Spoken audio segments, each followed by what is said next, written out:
Too many toys up here. I can't keep track of what I got. Lesson 7. Does anything just as a carryover or leftovers thing you want to just start with? We can do that. If not, we'll probably just jump into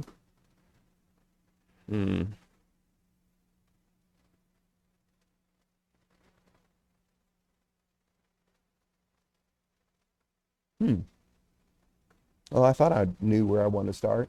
I'm going to start with here about page 38, because I don't think we really even talked about the word admonishment itself. We sort of discussed a little bit, but I wanted to cover quickly, maybe it's a way to get class started, the word admonishment. Wilson Adams says could be translated counsel, correct, or instruct. Webster defines it as to caution, to warn, reprove mildly, to urge, and exhort. Admonition, therefore, refers to a specific attempt to counsel one another toward greater wisdom, encourage one another or encourage another to greater faithfulness, and motivate toward greater commitment, or warn one regarding wrong tendencies. I think it's often number 4 that we kind of focus on sometimes in terms of the word, but to counsel, to correct and instruct, I mean, those can be settings of extreme encouragement when done well. Those can be opportunities for the most uplifting times that we can have together when done according to the Spirit that we talked about last week, that we have to approach all these things with a zeal and a knowledge for the truth, being dependent upon God in all the decisions that we make, being prayerful one to another, and having a boldness in the Word so that we can speak with confidence the things that we know.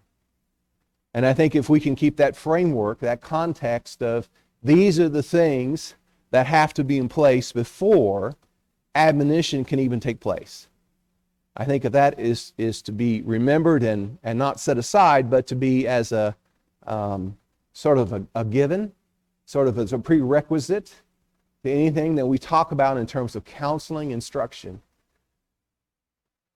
Who in here is a counselor? Is anyone a certified, registered, recognized, medical, legal counselor? Anyone? No one claims it. Do we have any spiritual counselors in the room? Are there any spiritual counselors? Certified, recognized spiritual counselors? Yes! We should all be answering that one emphatically. Of course there are. As I look around the room, I think of the counsel I've received from several that I'm seeing in the room right now. And I regard that counsel as valuable, as precious, and as a concern for me.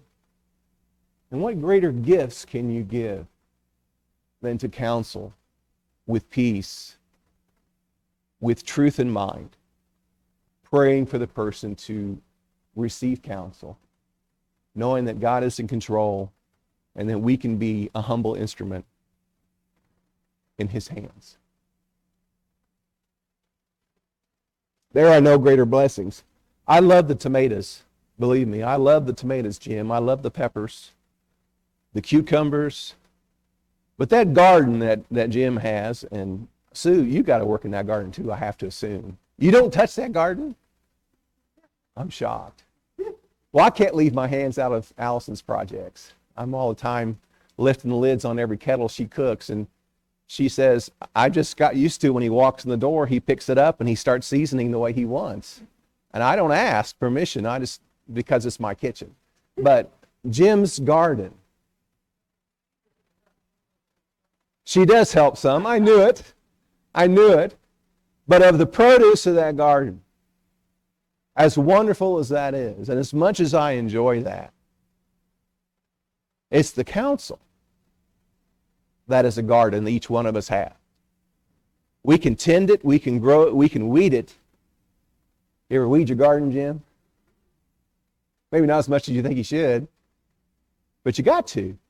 And the garden of your counsel, that produce that you have there, it's ready to be used because you have cultivated it. When Jim's handing out tomatoes and peppers, it's not because he thought this morning, hey, it'd be nice if I had a garden.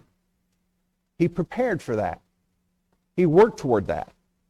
And he established that there was going to be a source of plenty, a source of bounty that he was willing to share with others. And that's taken work. That's taken patience. There's a lot of great analogies. You could do a couple sermons at least out of gardening and how that compares to Christian counsel. And you got to keep the bugs out. And you got to spray once in a while, and you got to cut back and trim and cut off the dead. And pinch off some buds and all that kind of work. This man wants to tell us about gardening because I'm making all this up. I don't garden a thing. I just watch other people do it and I'm amazed. I was going to tell you that God did exactly to me what he did to Adam. He said, in the sweat of your face you eat bread and you return to the ground, for out of it was thou taken out dust, and unto dust shalt thou return. So there's a spirit of humility in the presence of having a beautiful garden right there. And that's also an attribute of our gardens, when we can share of our wisdom, our life's experiences, our hard work, our diligence to keep it pure. Your garden is ready to go when you can do those things. But if all you got is weak melons and sickly looking cucumbers and yellow peppers when they're supposed to be green, people don't want the fruit of your garden. If you ever been offered produce and you take it and you go, oh, thanks, and then you go, I'm not eating that. Have you ever done that? Unfortunately, I have a couple times. I got a hold of some tomatoes that I'm telling you, these things were like little juicy blocks of wood. They just didn't have flavor. They had moisture, but they were just not worth even eating. And they came from a garden that grew in someone's yard in town. And I couldn't believe you could grow such horrible tomatoes in a personal garden like that. I'm used to going to the grocery store and getting those hothouse tomatoes. That's what I call them. I think that's what Allison, the term we use. They're hothouse tomatoes. That means they were green when they were picked, and they're bred of such a variety that you could throw them up against the wall 2 or 3 times before they'll split open, because they have to go in a truck and be shipped all over the world, you know. And during the winter, we say, oh man, in a moment of weakness, I broke down and got some of those hothouse tomatoes, and we go, oh, you know. It sort of takes the joy out of it because you know it's not a garden tomato. I just got tomatoes from Jim and Sue, but my daughter's garden in Ohio is also feeding us. Rebecca was visiting. She brought tomatoes back, 1.5 pound tomatoes that are just so good, all you need is a fork. And our garden is like that. We develop a reputation. And the fruit of our garden is that which we admonish with, that which we counsel with, that which we encourage one another with to greater faithfulness. That's where we motivate one another to greater commitment. Oh, I wish I could garden like you. If I meant that, I'd plant something, wouldn't I? You know, I can't just say that. Oh, I wish my garden turned out like yours, Jim. Well, my garden is a bunch of weeds and some scraggly grass. I don't like lawn work. You've noticed that too, probably. But all of these things, to warn regarding wrong tendencies is one aspect of admonition, but there's so much more. Rebecca's garden this year was basil. She grew basil by the bushel. If you want basil, I've got basil coming out my ears. Hannah cooked yesterday, and she used a bunch of basil out of Rebecca's garden. And that's seasoning, that's flavor. That's enhancement. You know, I suppose you could sit and eat a whole salad and nothing but basil, but that's a little strong. But you put that with some tomatoes and onions and peppers and cucumber on the side. We're talking. And some of our gardens have to be smaller than they used to be. Some of them don't cover as much ground. We don't put out what we call a truck garden any longer. My mother-in-law knows what a truck garden is. That's when you got so much produce that every time you see someone, you say, would you like another zucchini? And they're going, I think I'm good, thanks. But we have to scale it to what our abilities are. Again, so many analogies in that word admonish, and each one of us needs to cultivate that garden of counsel, that garden of experience and wisdom and flavor that enhances other people's lives. Admonish the unruly, 1 Thessalonians 5:14. That was a military term denoting out of step. I've always read 1 Thessalonians, I don't know about always, but I typically read 1 Thessalonians 5 in a very strict construct because of the way that the admonition is to do what we showed you. And in the context, it's we worked outside of our work in the church, we worked to support ourselves. And the problem in Thessalonica was that you had some who said, well, Jesus' return is imminent. It's just around the corner, and so I'm not going to work to support myself, and I'm going to let others support me because I'm focused on Christ and his message of salvation. And so these things like actually feeding myself or my family are not my concern. And the pattern, walk in step. There's no room for a church full of people waiting for Christ's return that aren't supporting themselves and relying upon the generosity of those that are. We talked about our garden. There's limits to how far that'll go. But to walk in step means to follow after the pattern, to stay within the bounds of that which is expected. If it's a military step or a march pattern or whatever it is, that's the historical definition or meaning of the things that have been brought out there. And again, those in that position who were walking out of step, you were to come alongside them as a brother. This wasn't the kind of draconian action that it could be, because it was relevant to the problem, which is we got to instruct these folks on taking care of themselves and feed themselves. So I have a question. Yes. Last week you used the phrase, brother, there's an area in life where I think you may need some admonition.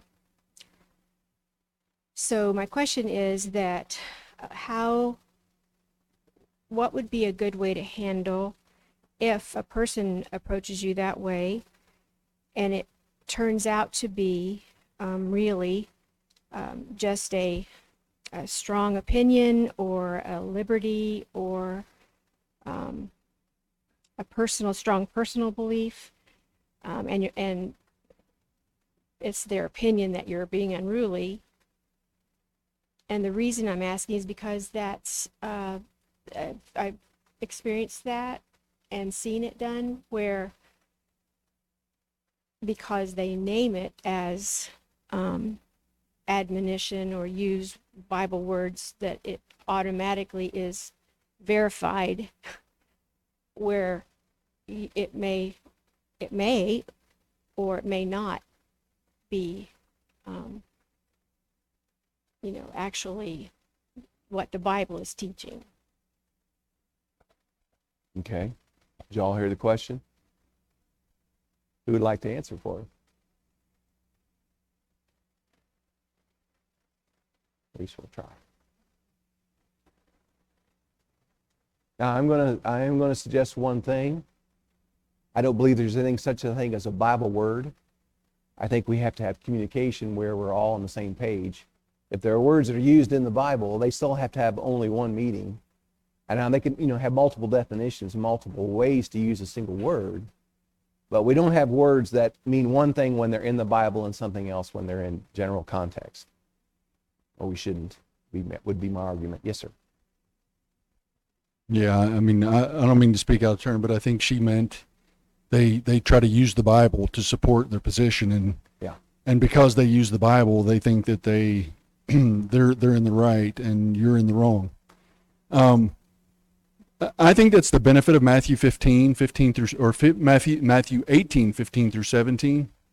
I think a lot of times we think the point of take one or two with you, that by the mouth of two or three witnesses the facts may be established, is just a matter of we need further support for where we are, and our stance against this person that we believe to be in the wrong, when the reality is that sometimes those one or two more may be for the purpose of saying, you thought they were in the wrong, this is a matter of judgment, and you're actually the one who's in the wrong.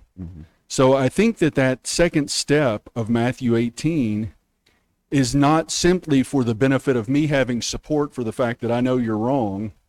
It can be for pointing out to me the fact that I'm the one who is mistaken in this case. And this is a matter of judgment, and other people can point that out and say, okay, I see where we are, and I understand what's going on, but this person hasn't sinned.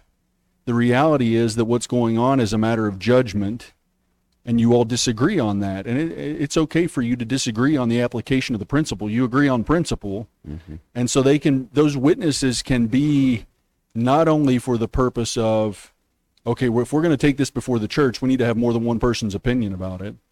We need to establish facts, but they can also help to set the matter in order from the perspective of saying, this is not a matter that needs to be dealt with on any level, because it's okay for you all to agree to disagree on this application of the principle. So I think we sometimes view it only one way when it can have the effect Joy's talking about, which is trying to help clarify the matter. Keep the mic. Keep the mic. So this getting other witnesses to know you. That only applies as a precursor to withdrawal, right? That we do that? And again, I think that's the mistake we make in Matthew 18, is we think this is all about a procedure for withdrawal. No, it's not. It's about a method of, from the Lord's perspective, restoring what we consider to be an erring brother. And I mean, we don't want it to ever get to the point of withdrawal. That's the whole point of the process. Is hopefully we have the kind of relationship where if I come to you one-on-one and there really is a matter of sin involved, you're going to see, you're going to want to repent and make that right. And if we go to step 2, again, the whole process it's about restoration. It's about restoration of your relationship with God. Maybe there was nothing wrong with it in the first place, and so it's about restoration of our relationship with each other. And that's what these one or two more are going to do. They're going to help me see, I thought you and I were at odds and couldn't be in fellowship, when the reality is I'm the one that's making the mistake here. And we've been in step all along. We agree on the principle. We just need to keep walking together and working together. So it's about restoration. Maybe our restoration with our relationship with God, but maybe our restoration of our relationship with each other. And hopefully it doesn't end in the last step of having to take it before the church. But again, I think that's the mistake we make, is that we view it as, I'm going to talk to you because ultimately we're going to withdraw from you, and so we need to get serious about this. No, we should get serious about it from the beginning, because it's serious stuff. You use the word steps and process, and you can't help but do that because there is a progression in how one deals with any perceived sin or personal conflict. Have you ever been invited as the second or third witness to a conversation like this? Yes. Okay, I have too. I had to think about it, because I thought, I know you have, because I've asked you to be one of them. Well, and I've done that. And has it resolved itself in the person who's bringing the accusation is just a little off base? It has for me. Yes. And I will still say too, when it comes to admonition and that role, and again, I don't know how we avoid the word process because it is a progression. So as we progress through our dealings with one another, if communication breaks down with the first communication of just you and me, if Brace and I, if that breaks down, that's when there are other avenues that need to be taken. But it's not that they always lead to the same conclusion in step 1, step 2, and so now we got step 3. The whole idea, as Brace said, is to get that resolved. But I say when we go in there to establish the facts, that's not to say you're wrong and you're right. To me, that's an umpire that's calling balls and strikes. And if you're throwing curveballs, and that's out of bounds in this league we're talking about. We're only straight, and we can throw a hard ball. Well, we don't throw curves, and we don't throw sliders. No trick pitches. It's not about tricking somebody. So if you're throwing curveballs, or you're throwing tricks, or you're doing something that is in the realm of, well, that's the way I'd prefer it, then to call balls and strikes, you need to say, hey, wait a minute, that's an illegal pitch. And so the batter gets the base or whatever, To me, that's the role. It's not that we're going to say, well, I agree with everything you said, because then you're going to turn around and say, well, I agree with everything you said too. And now you've got, a breakdown of communication, because if two people are saying things that are contradictory to one another, we can't both be right. We can't both be wrong, but we can't both be right. So, again, as one who is counseling, you may see that the real issue was with the initial accusation being motivated by something other than truth. May not realize it at the time, may not see that it's a traditional view or something I've always been taught, or I just didn't even read the situation correctly. I've seen that too. I've seen that, been part of that. Yes, ma'am. Well, as we're talking about this, I was thinking, for me personally, I'm very sensitive to people's approaches. And so like sometimes what can happen with me is I might think somebody was intentionally trying to be mean and they weren't. Yeah. And so oftentimes what I'll do, knowing how I am, is I will ask someone beforehand and kind of explain the situation, and they might tell me, you were overreacting, or your thought process is right. And then that kind of gives me an idea of, should I say anything or not? Is it just my opinion, or is it actually kind of a fact? So, well, I appreciate you saying that. What a novel approach to counsel and admonition is actually going out and looking for it instead of waiting for it to come to you.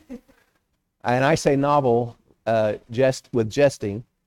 Samantha's right. There are a lot of times when we all would benefit from hearing from someone what they think regarding a concern that we have, especially in relationships.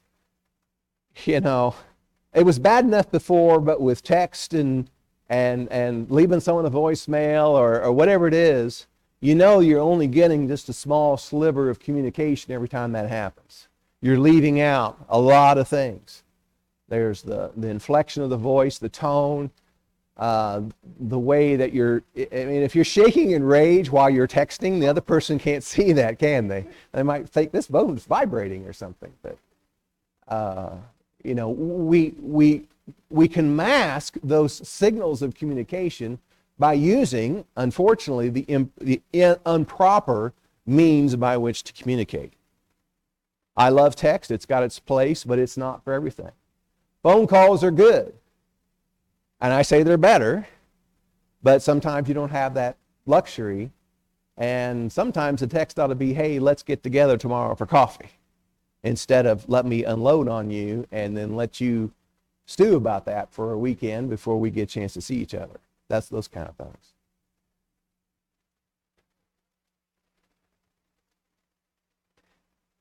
So our gardens help us create the approach we take to this kind of admonition, with an open-mindedness to maybe my garden needs to be pruned too.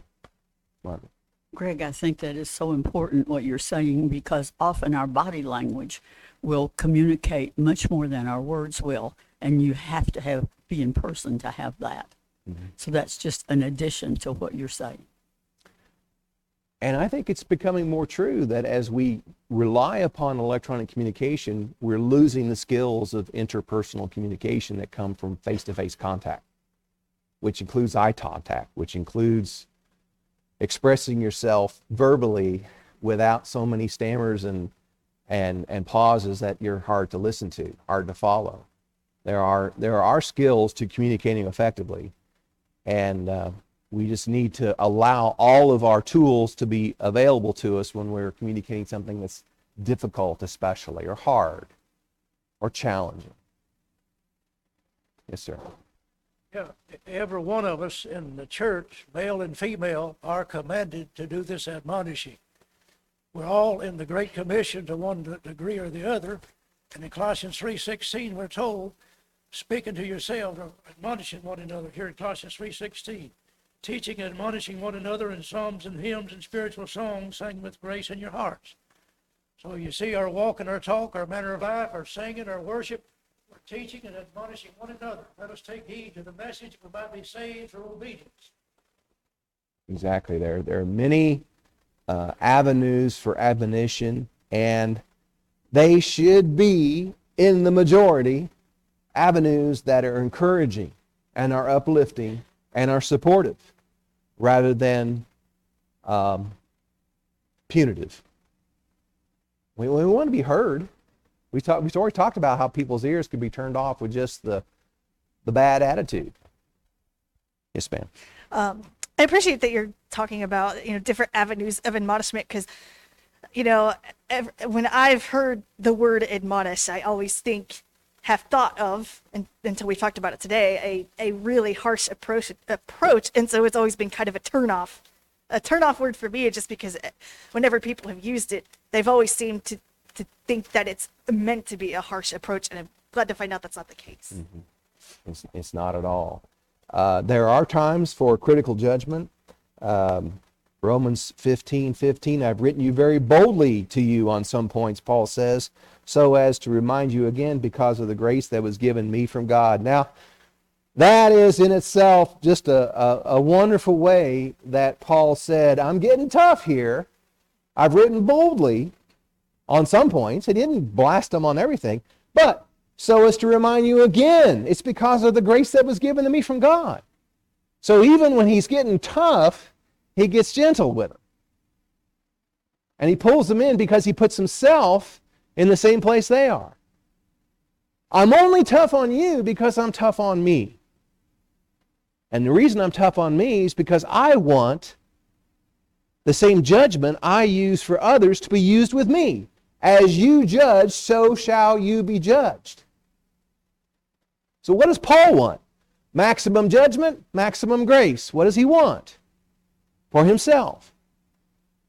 He wants maximum grace. So he doles out grace even when he's being critical. And manages to work all that into one sentence. He said it much more plainly and eloquently than I can. Each church has to have positive characteristics worthy of commendation, not condemnation, commendation. To be commended, it's essential that we find balance. There's mention here somewhere in the lesson I thought it was here. Oh, here it is, the sandwich criticism between layers of praise. And we've talked about that already in this class. A criticism sandwich has something positive on the top crust and something positive on the bottom crust, and maybe a little slather of mayonnaise or ketchup or whatever your thing is, and make it all slide down good. And we are more open. As Samantha said, we want to close our ears to harsh criticism naturally because it's a defense mechanism. No one likes getting blasted. No one enjoys that. You can learn that way. There's no question you can learn that way, but no one sits there and says, yes, please, may I have another? When we're getting chewed up. Sandwiched between those commendations were layers of admonishment. And Jesus, when he wrote to the seven churches in Revelation 2:3, did this, chapters 2 and 3, did the same thing. I know your works, and I know these things are good, and I know that I have issue with these other things. So there was ways for them to be more open-minded to hearing. 2 qualifications for admonition. Moral goodness. And I think this is an important one that gets overlooked. I am convinced that you yourselves are full of goodness. Correction often comes across sounding as though you can't do anything right. You've got this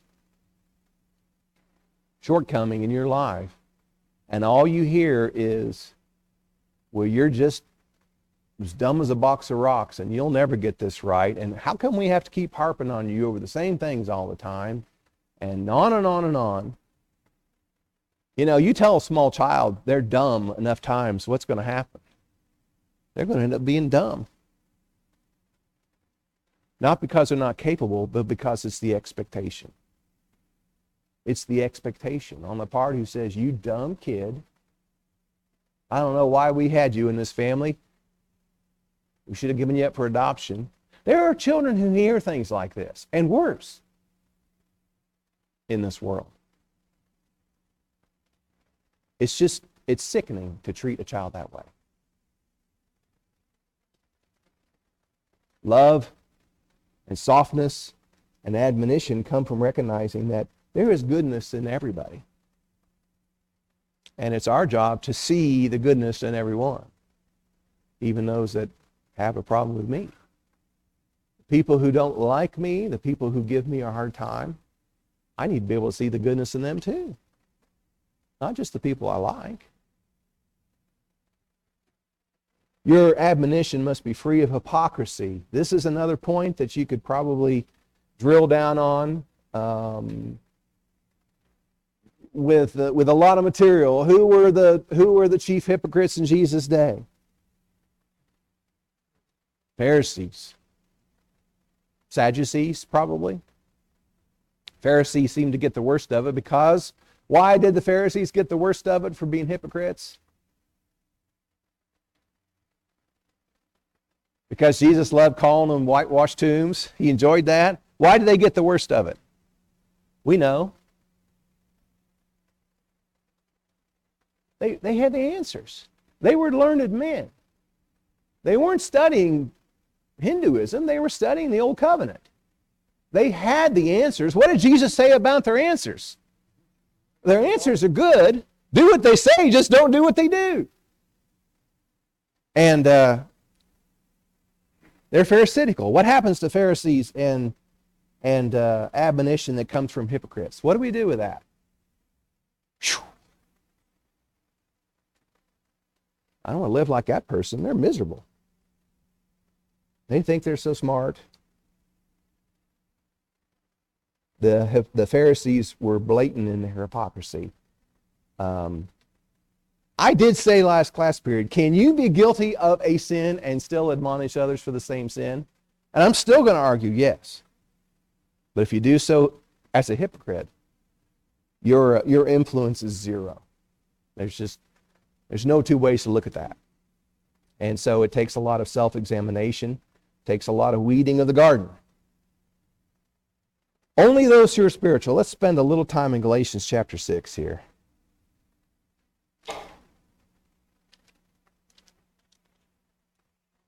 Galatians chapter 6, verses 1 and 2. Brethren, even if a man is caught in any trespass, you who are spiritual restore such a one in a spirit of gentleness, each one looking to yourself, lest you too be tempted. Bear one another's burdens, and thus fulfill the law of Christ. For if anyone thinks that he is something when he is nothing, he deceives himself. Let us each examine his own work, and then he'll have reason for boasting in regard to himself alone, and not in regard to another. Each one shall bear his own load. It's interesting, verses 2 and 5. How can I bear one another's burdens while each of us must bear his own load? Have you figured that out yet? Someone explain to me how to make that work, please. If I'm to be bearing one another's burdens, but each one is bearing his own load, I'm a little confused. What's the answer? Or an answer? Grace again.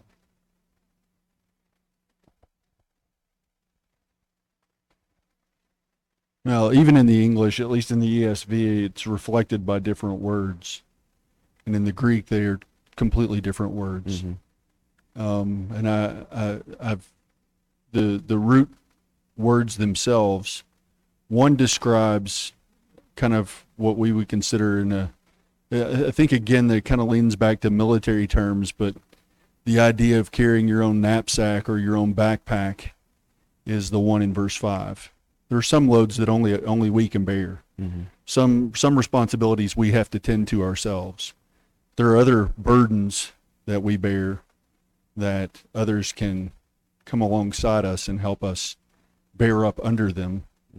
In the same way that we see different loads or different jobs or different works in various things that we do. I mean, there are things that Reliable Comfort sends me out to do that I can do by myself. There are other burdens that are better equipped for 2 or 3 man teams. So same thing's true in the spiritual realm. There are things we have to deal with on our own. Work out your own salvation with fear and trembling, Philippians 2. But then, the idea of other things that we work together in and need to accomplish with others. And those are the things we can help one another with and must help one another with. The one that I think of is a simple example, but one that we can pretty much all of us can understand, would be motherhood. Each child has one mother, unless there's untoward circumstances. Each child has one mother. And that mother has a responsibility of the child that is a duty that God has given. And it's not borne by others. There's only one mother. But to come alongside and to help in motherhood, pretty important. Fathers, husbands need to be fulfilling that role, clearly. But others, other mothers, other aunts, uncles can also come alongside and help. So it's a great way to understand the principle here. And write motherhood or write heat and air tech in your margin, and you'll remember 2 examples of having an understanding for, yes, it's your job, it's your role, it's your responsibility, but it doesn't mean we can't help you. Does someone have a microphone? Yes. I think you just said what I was about to say, and that is knowing or clarifying whose knapsack it is. Their knapsack is not my responsibility to take it over, enable, they're not taking responsibility for it, but my responsibility is mine, their responsibility is theirs, so clarifying whose responsibility it is, and then helping, but not taking it on as your own. Yeah, I think some personality types have a greater tendency to say, let me be in charge here. Not pointing fingers at anyone. Just let me be in charge here. And others are like, I can't take care of myself. I'm not going to jump in and take your job. But regardless of our personality type, admonition takes patience and experience.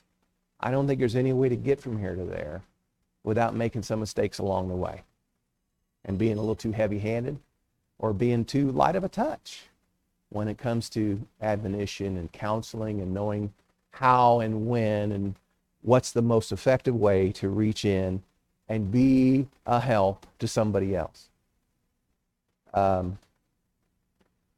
Okay. Well, I think we're ready for just about number 4. And that means we're on page 40 for the next class period, because number 4 is at the top of the page. And then I hope that we have some good discussion, because I think I really like some of these discussion questions in this a particular chapter, hint, hint. Hint, hint, I really like some of the discussion questions here, so I hope you appreciate them as well. Thanks for all your input for class this morning. I do appreciate it.